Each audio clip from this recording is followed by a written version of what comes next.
Hi, Jeremy here. This video is for my colleagues, fellow health practitioners. I'm an acupuncturist, Eastern medicine trained. That's where my background is. And I went online. I took my practice online.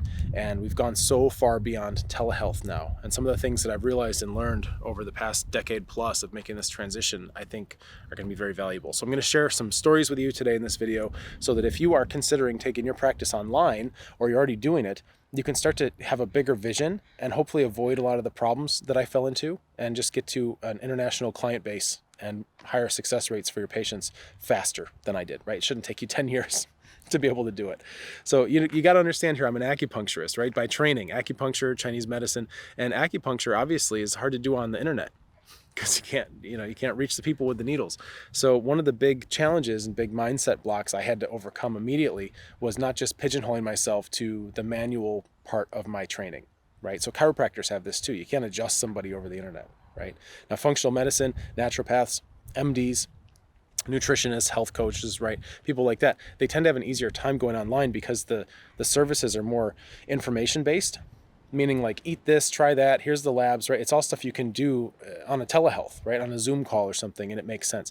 So what I would encourage you to do is start looking, if you want to pivot online, right? If you want to make that expansion, or if you already are, the first step is to go, okay, well, what's the manual component? And can we put that aside for now and focus on other things that transfer over distance? So for me with Eastern medicine, it's herbs, qigong, breathing techniques, dietary practices, all this kind of stuff, right? Which can translate. And then what I've done is I just refer to local acupuncturists or local chiropractors. So part of what I do for the international patient base is if they need a service like that, I just try to find somebody in their area for them. And I have no problem handing that part out, right? Because that's part of the deal. As I've learned, you can't be everything for everybody all the time, right? So you have to pick where's your highest leverage.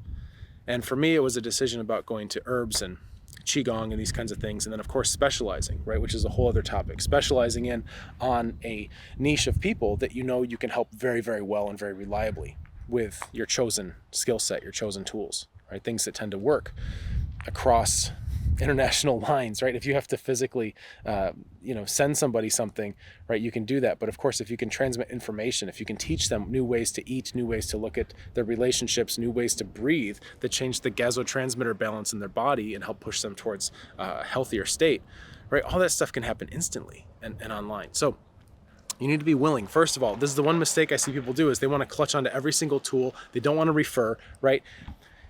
You got to outgrow that. If you want to grow, you got to outgrow certain things, and that's one of them. It's a hard lesson to learn. So that's one, right? Maybe this doesn't apply to you. Maybe you've already evolved past this. Great, congratulations. We're going to keep going here. So we have that, right? Be willing to refer. Be willing to put down the needles, or not necessarily have to adjust every single person on the planet or whatever it is, right? Now the next thing is taking your brick and mortar business model, and then usually when people go online, you just kind of like make an online version of that business model. Which means if I'm used to seeing patients, right, and having appointments in my office, then when I create an online practice, what do? The equivalent of that is this telehealth model where we're just making appointments, but they're just on Zoom, right? And that's fine. It works. It can be really, I've done it, right? It can be really good. It can be really satisfying. The trouble is that you're going to hit the same walls in terms of growth, because just like growing your brick and mortar practice, you're going to run out of hours in the day where you can see so many patients. Right? And then at a certain point, if you add more patients to that system, something's going to break. You either have to hire somebody else and start training them, which is fine. It comes with its own set of challenges, right? Or you're going to have to make shorter appointments, or you're going to have to make people wait longer in between their appointments. But in all, the experience tends to suffer, right, past a certain point. So if you're not there yet, if you're not at capacity, then, these sound like problems that, you'd love to have these problems, right? But eventually it does happen. If you're good at what you do and you know what you're doing and the word is spreading about your work, you're going to hit this growth point where all of a sudden you're out of hours for your Zoom calls. Okay. And this is a big deal. We need to find ways, which I've done, to free up our practice to grow beyond that point without it getting worse for everybody. So one of the things I realized was that I didn't want to have my schedule always dictated, right? And I know this sounds really selfish, and that's okay. I'm going to admit that I have a bias towards my own scheduling and my own time freedom, right? And if that's selfish, that's okay. But I'll tell you what, when I have that free time, guess what I'm doing? I'm playing around with my kids, or I'm doing more research or learning more things. right? Or doing some kind of creative project. Like I'm putting my time freedom to good use, it's not, I'm not just squandering it on Netflix or consumptive behavior, right? Which is fine if that's what you want to do too. So you got to understand that if you want time freedom, you've got to be willing to change your relationship to how you schedule people. And if you're scheduling everybody just like you were scheduling your brick and mortar, then you will wake up to a happy, successful, full schedule that gives you no time freedom. And I've made the case before in other videos, and I'll continue making the case, that when you work online, you have geographical freedom. That happens. That's part of the deal, right? Because you're not tied to any one location. However, even if you have geographical freedom, but you're still tied to a schedule, then you don't have time freedom to enjoy the traveling or whatever else it is you're doing with this location freedom. So you got to have both. You got to have freedom in time and space, right? That's the ideal. And I'll tell you, this geographical freedom thing is huge. It's big. And one of the reasons why I've had multiple clinics, and I've moved across the country for various reasons a few times already in my career. And it is so sad. It's so difficult to move and leave people that you built these relationships with. However, if you're geographically free, when you move, you keep your relationships, right? Because it's all online. One of the cool things I realized here is that it's not just me, my selfishness, right? I'm selfish that I don't want to have all these appointments blocked off. When you start thinking from your patient's perspective, they don't want appointments either, right? Think about that. We come with such a bias that, oh, we've got to have appointments and all this. But when you talk to your patients, especially complex chronic folks, they're running around town all week, going to all these different medical visits and all this stuff. It's exhausting. They're already fatigued, right? They're already stressed. And even though you're helping, you're still one more appointment on their list.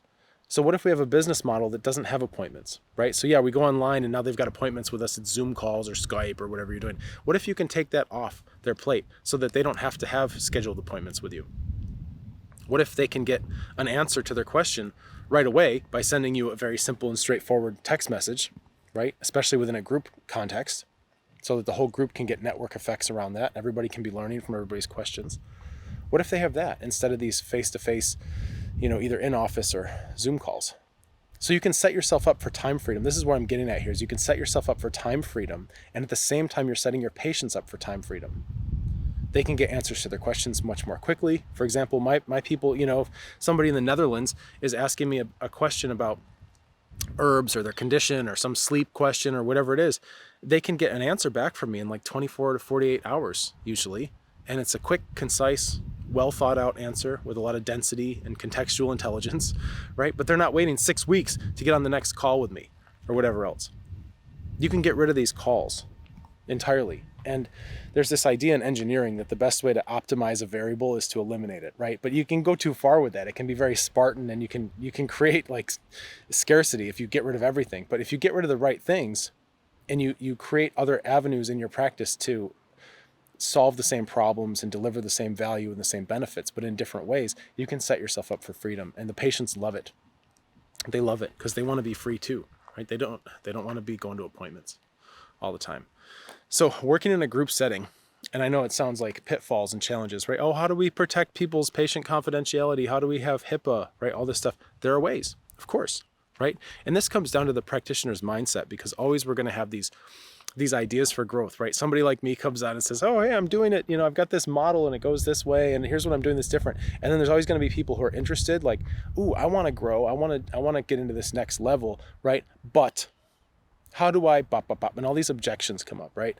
And there are some practitioners that when they feel those objections, they see them as challenges to be solved, right? It's not no because, right? No, I can't do that because HIPAA. It's yes if. Yes, I can do that if I find technologies that have extra HIPAA security built in, right? Am I solution focused or am I problem focused?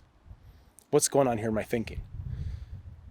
Your outlook is going to shape the way you grow. This is another thing I learned, right? Because they say it's a mirror universe, right? You have a mirror, right? So what's going on internally is reflected on your outside world. And that is, I found to be very, very true. The more internal work we do, I call it personal cultivation, right? Within Damn Good Doctors Club, that's my project. That's where we hang out as physicians, right? It's called Damn Good Doctors Club. And we have 3 pillars. And one of the pillars we focus on is personal cultivation, because mindset is so massive, right?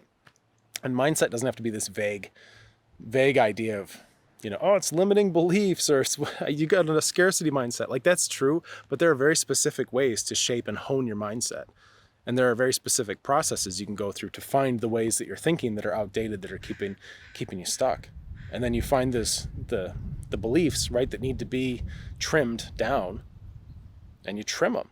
It's just kind of that simple. You revise your beliefs until you now have a new framework in terms of looking at new possibilities, because you're always going to be the constraining factor in your growth is going to come down to your mindset at some point. You have to be willing to outgrow that, right? Or be happy where you are, either way. So for me, I found that I wanted to work online. I wanted time freedom. I wanted location freedom. I wanted an international patient base, right, that I could help and severely impact people's lives to the point of their life is different before they met me and after.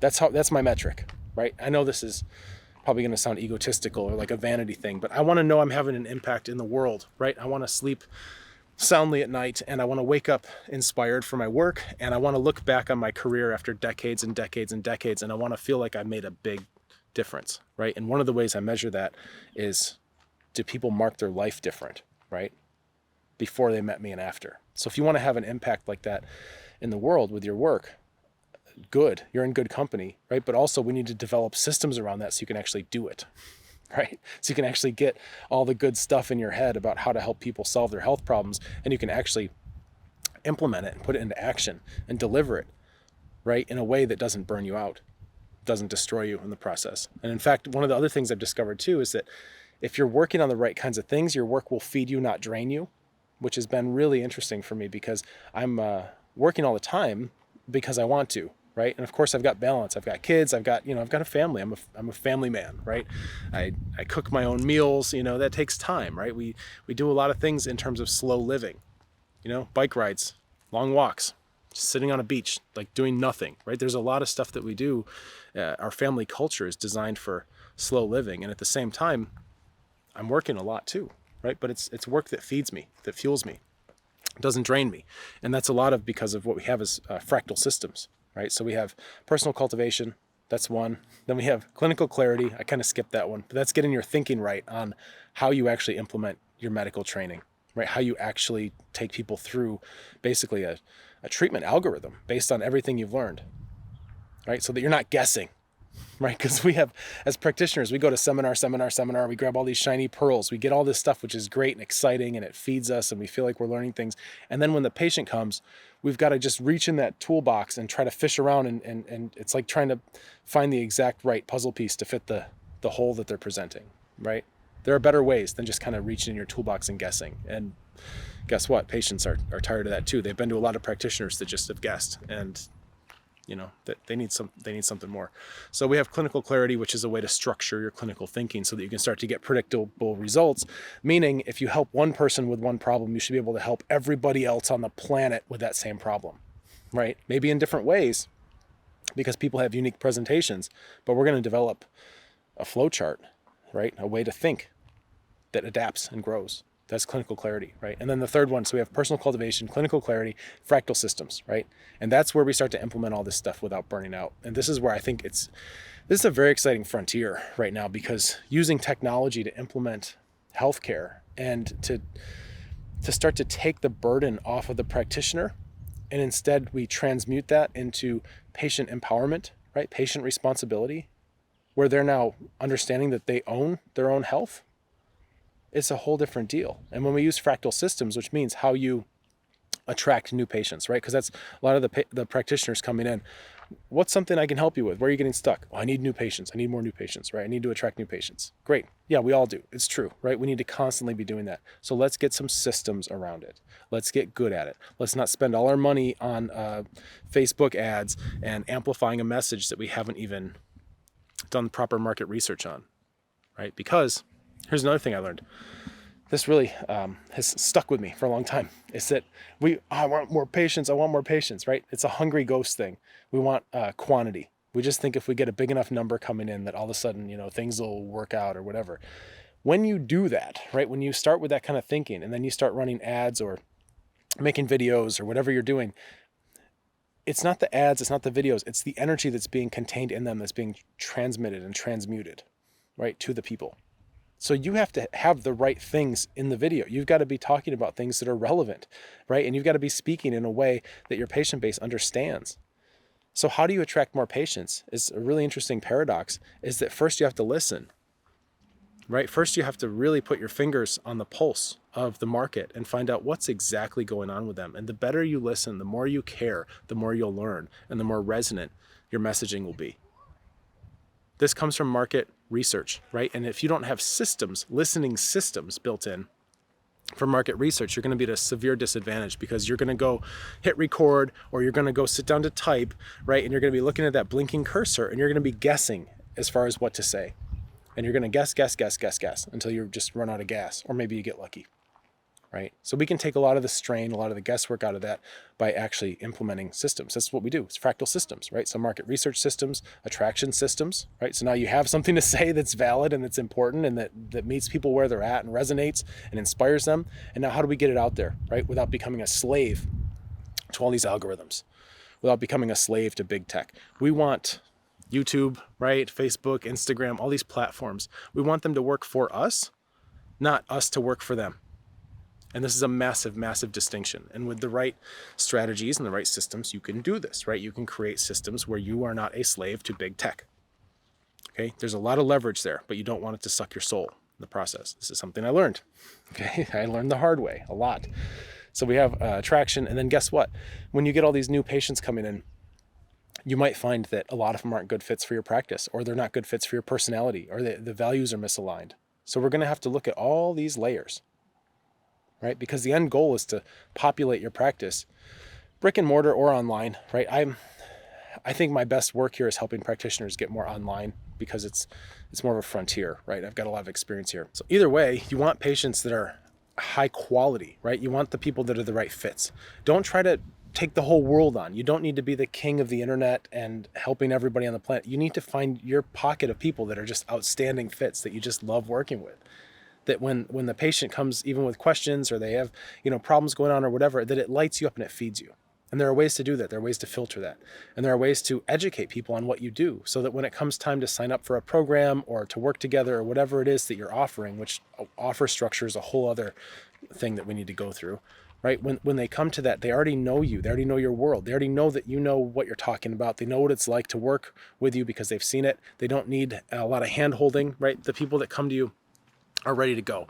And this is something that I learned too, because I was doing the discovery call model for a while. When I first kind of got serious about going online, I was following the way it was at that point, was this model of have a funnel, right? You got to have a lead magnet, you got to make an ebook or something, and then you got to have a webinar, and you're trying to run ads and get people to watch your webinar, and then they sign up for your discovery call, right? Which is where you do a consultation on the phone with them, and then if they're a good fit, you sign them up for your program, right? The discovery call turns out to really just be a sales call. And it's a lot of pressure. It really is. Even when you're pretty good at it, in terms of, you get a good close rate on it and all that, there's still a lot of pressure. And the reason why it's a lot of pressure is because you're trying to truncate your whole knowledge base and experience, as well as that person's whole medical history and who they are. You're trying to truncate that down into an hour or 45 minutes or half an hour or whatever. And you're trying to find out if it's like speed dating. You're trying to find out if it's a good fit for a long-term working relationship. And I find that's, it's difficult, right? Because it's not necessarily aligned to the reality of who people are. And you lose a lot of nuance. You lose a lot of subtlety that way. Instead, you can actually let people into your world, right, for free. Let them be a part of your environment. Let them ask you anything they want. Give them, a week, 2 weeks, give them a month to get to know you while you get to know them. And then if there's going to be a clinical relationship, it just emerges naturally. There's none of this Wolf of Wall Street, like phone script, sales closing, none of that. It's just a natural human interaction. This is the way I've built my online practice, and it's wonderful, and it goes so far beyond telehealth. There are many, many things I've learned along the way. These are some of the big ones, right? First, you got to be willing to put down some of your tools and think a little bit bigger. You got to be willing to think outside of the box in terms of replicating your brick and mortar into an online version of that, where you still don't have the time freedom, right? And then you got to be ready to look at your personal cultivation, who you are inside, grow that. You got to be willing to look at your clinical clarity, how you're thinking about your medicine, grow that. You got to be willing to implement new fractal systems that help you treat your practice like the living organism that it is, and grow that without it destroying you, right? And then your reward at the end of the day, at the end of many days, right, is you get to look back on a long, happy career of helping people all over the world with problems nobody else could solve, right? And they're the right fits, and they feed you, and your work feeds you. And you still have time to go hang out with your family or do research or do creative stuff, whatever you want. That's what freedom is. We don't have to be self-centered, right, and selfish. Our interests are aligned. Our patients don't want to be going to appointments either, right? We want to get the work done in the most efficient and natural way possible without repeating ourselves 1,000 times if necessary. So if the kind of stuff we're doing resonates with you, if you'd like to have more conversations here, if you want to expand on some of these themes, I would offer you to apply for the Damn Good Doctors Club. This is my project for my colleagues, right? For other health practitioners. We've got all kinds of folks in there. It's not just Chinese medicine people. There's naturopaths, MDs, right? Anybody, NDs, anybody with a professional medical practice, right? If you help patients and you're either online and you want to figure out how to do it better, or you're thinking about it, right? Like, I'm trying to convert into an online practice. We have a great environment for that. And yeah, I've got programs, right? I've got official mentorship. I'm taking on select colleagues under my wing, right? Under my umbrella. And we're solving a lot of problems, right? Stuff I haven't figured out yet, we're figuring out together. A lot of stuff I have, I can just speed that up for you. I do have programs. They're not cheap, right? Obviously, it's not going to be cheap to work with me. I highly value my attention, my time, right? The insights, the close relationships I have with the practitioners I do work with. However, if that's something you're thinking about, just join the group. It's free. I mean, you can be in the group for free with no cost, no obligation, no commitment, nothing. All I ask is that you fill out your application and be honest and be thorough. And when you get to our group, you have manners, right? And you're polite and you respect the culture that we have. And you ask questions that are thoughtful. And when you learn things in the group, even if you're in there for free and you haven't, paid a dime, right? But I'm sharing my perspective with you that you start implementing some of this stuff. You don't just sit on it, right? We want people that are going to take new ideas and get out there and try and do things and make things happen, right? That's what I see that's one of the biggest differentiators for people who do well long-term, right? Are the type of people who are willing to take action and not just, they're not just hungry ghosts, right? Trying to accumulate more and more and more ideas. We want to go from the realm of ideas to the realm of action. So it's a wonderful group. We've got an application. Like I said, it's very thorough. Take your time, please. This is my opportunity to get to know you. Anybody who rushes through the application, I just reject them immediately if it looks like it was kind of half-assed, right? So do your best. And boy, if I see it and it looks great, then I'm happy to welcome you to our group. And again, you can ask me anything you want, and there's a lovely bunch of colleagues in there. We've got a vault full of interactive videos. And my whole purpose here is personal cultivation, right? Let's get you as sharp and clean in terms of your thinking and your self-development as possible. Clinical clarity, right? We need to understand our medicine, okay? Fractal systems. We need to understand that our practice is a living organism, right? And the fractal systems teach us the anatomy and physiology of our practice. How to troubleshoot, how to diagnose what's going on. If we're having trouble with, not enough patients coming in or not enough people coming in that actually convert to paying clients, or they come in and they join the program, but they don't finish and they're not getting good results, right? There's a lot of little problems we need to troubleshoot along the way. Or how come they're not referring, right? All these kinds of things. That's fractal systems. So anyway, there's the Damn Good Doctors Club. My name's Jeremy. Maybe I'll see you there. Cheers.